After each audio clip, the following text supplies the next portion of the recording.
With restaurants, bars, and theaters closed, Americans are finding themselves with plenty of time for solitary activities like reading. Well, one bookstore in Washington, D.C. is staying open, offering readers unique access to its shelves while still being mindful of social distancing.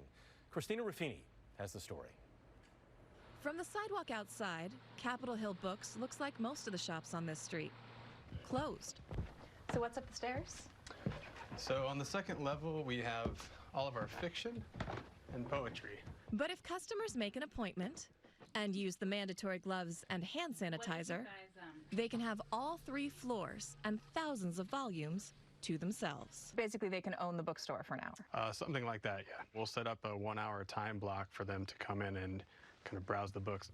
Kyle Burke says he and his co-owners were looking for a way to support their 5 full-time employees during the coronavirus lockdown. The first day private sessions posted, all of them booked out. Our sales are definitely off a little bit from what they normally would be, but it was just enough to keep us viable. Like many Washingtonians, Alex Stark and Andrew Lieber have been stuck in their small shared apartment. They say they jumped at a chance to safely go shopping and browse the cluttered, chaotic stacks. Books can be an incredible learning experience, but also a great way to escape, and that's especially nice when you don't have that much stimulation or access to the outside world. And with current events reading more like some of the shop's dystopian fiction, employees are also offering a curated quarantine collection, including Chairman Mao's 4-minute physical fitness plan. If communist calisthenics aren't your thing, poetry seems to be a crowd favorite. Finally, if you're looking for a tale of someone who successfully survives social distancing, Count of Monte Cristo. The main character, Edmond Dantes, is in the Chateau d'If for 6 years by himself. This is one of those books I was supposed to read in high school and didn't, so. Definitely the time to read it. You might want to check the last line. My dear, replied Valentine, has not the Count just told us that all human wisdom is contained in the words, wait and hope. It's pretty apt.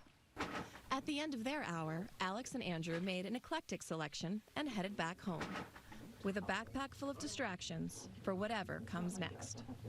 I worry, but I feel pretty confident that folks are kind of coming together, just kind of supporting each other. It seems like a really difficult time, but I think we'll get through it.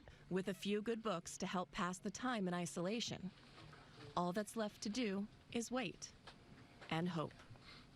For CBS This Morning Saturday, Christina Ruffini, Washington.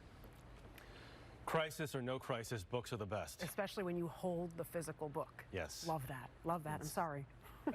It's great stuff.